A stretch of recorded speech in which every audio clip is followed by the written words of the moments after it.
Vamos resolver o exercício 4 do grupo 5 do exame 2019 da época especial.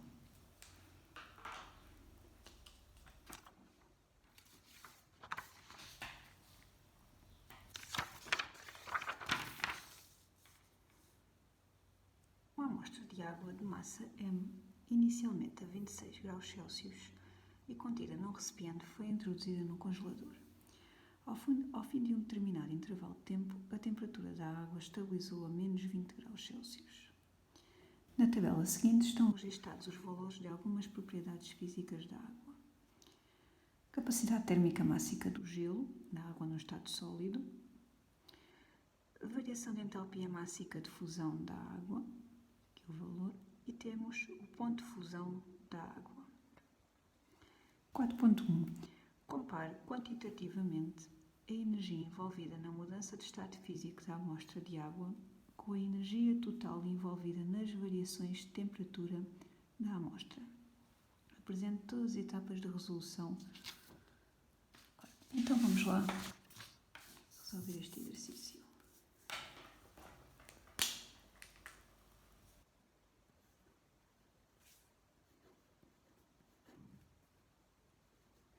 Portanto, nós queremos comparar a energia envolvida na mudança de estado físico que esta amostra sofreu, e a mudança de estado físico que esta amostra sofreu foi uma solidificação.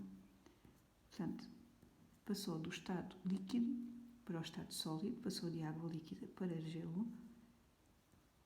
Queremos comparar esta energia com a energia total envolvida nas variações de temperatura que esta amostra de água de massa M sofreu. Então, vamos primeiro começar por calcular qual foi a energia envolvida na solidificação desta amostra de água.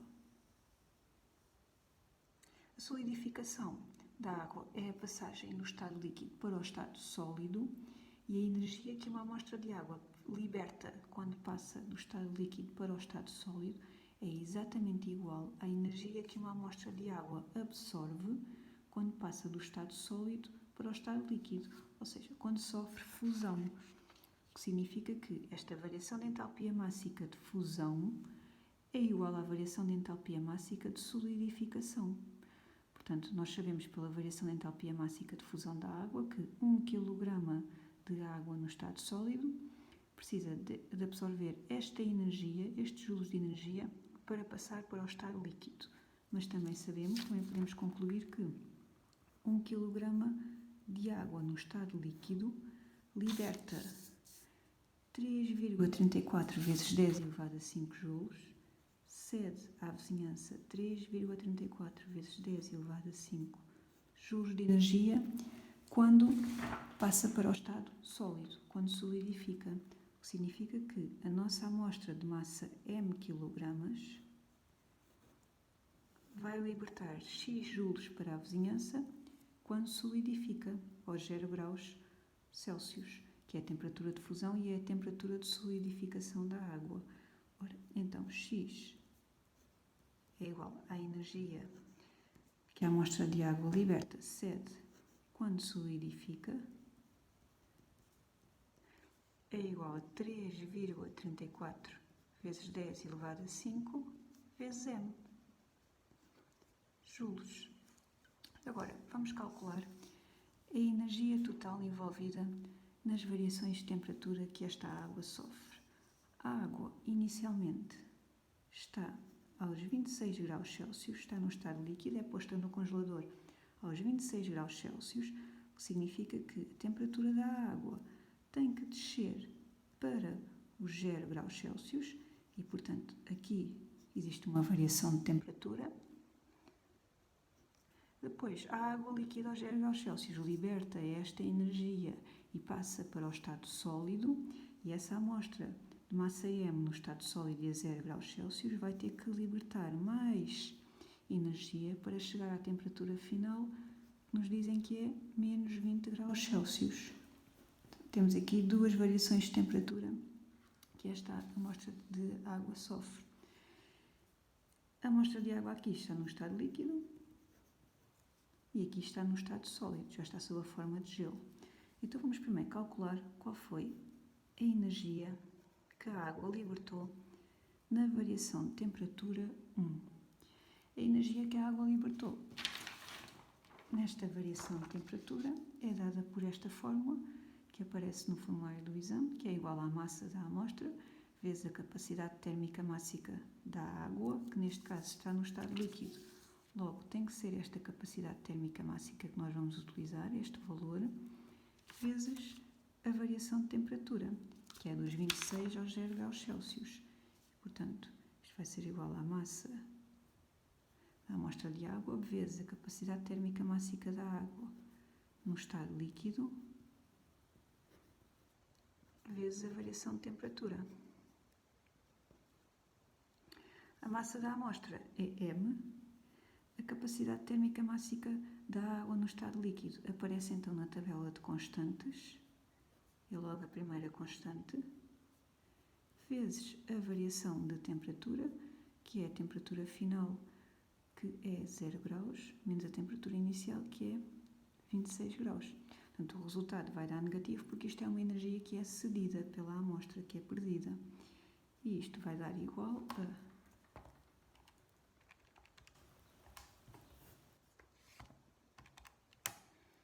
menos 1,09 vezes 10 elevado a 5 vezes m joules. Portanto, isto é a energia envolvida na primeira variação de temperatura que esta água sofre.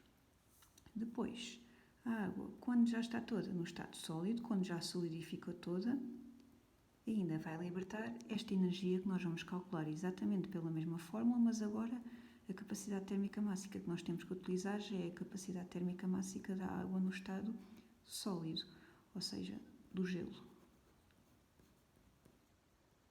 A massa continua a ser M e a capacidade térmica mássica da água no estado sólido é diferente da água no estado líquido, que aparece-nos aqui no formulário, no enunciado do problema.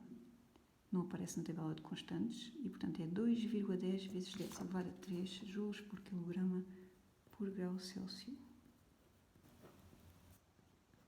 Variação de temperatura vai ser a temperatura final, que é menos 20 graus Celsius, menos a temperatura inicial do gelo, que é 0. Portanto, novamente vai dar um resultado negativo, isto é uma energia perdida, cedida, e vai dar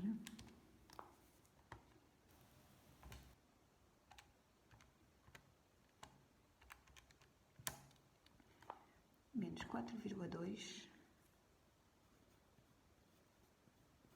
vezes 10 elevado a 4 m joules. Ora, o que significa que a energia total, que eu chamei ETO, envolvida nas variações de temperatura que a água sofre, vai ter que ser a soma das duas energias envolvidas, 1,09 vezes 10 elevado a 5m, mais 4,2 vezes 10 elevado a 4m, que nos dá um resultado de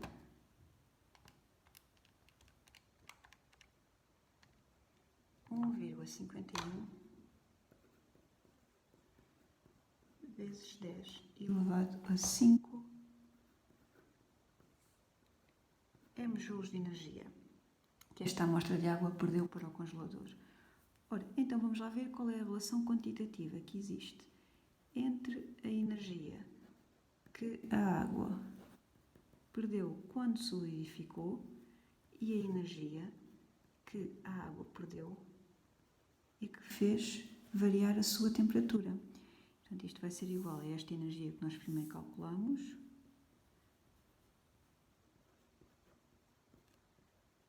a dividir pela energia total, causou variações de temperatura. A massa é desconhecida, não precisamos de conhecê-la, porque chegamos aqui, eliminamos aqui a massa e, portanto, ficamos com uma relação de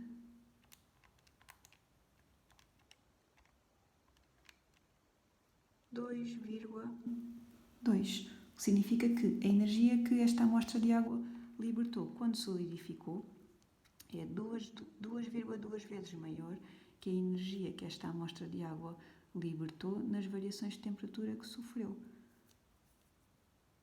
Vamos ver a 4.2.